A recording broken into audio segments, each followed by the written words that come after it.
Біздің ойымызша, жаңа ата заң мемлекет пен қоғам өміріне түбегейлі өзгерістер әкелуге тиіс. Конституциялық кеңестің және жалпыұлттық коалицияның мүшесі ретінде мен де ел аралап, жаңа ата заң жобасын талқылаған кездесулерге қатысып жүрмін. Осы мінбеден де өзіме жиі қоятын мәселе бойынша пікірімді білдіргім келеді. Оның бірі, алдағы уақытта парламент, яғни құрылтай депутаттарының партиялық тізім бойынша сайлануы. Осы, яғни пропорционалды сайлау жүйесінің артықшылығынан атап өтсем. Бірінші, пропорционалды, яғни партиялық тізім арқылы сайлау жүйесі парламентаризм институтының халықаралық тәжірибесі. Бұл жүйе сайланбалы органдарда қоғамның түрлі топтарының өкілдерін іріктеп, мүдделерін қамтамасыз етеді.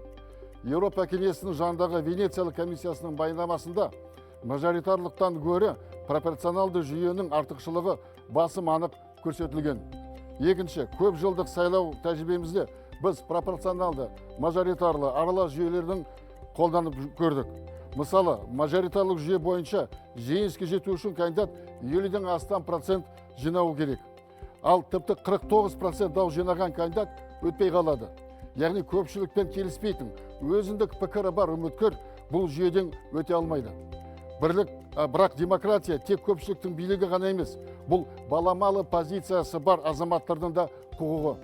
Ал көпшілік дауысқа ие болу қажеттілігі кандидаттарды популизм арқылы жеңіл ұпай жинауға, пікірталасты қатаюына итермелейді.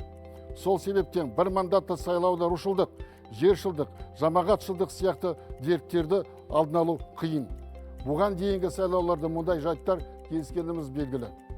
Ал партиялық тізім бойынша 49 емес, тіпті 5%-ке қолдауға ие болған партиялар депутаттыққа өте алады.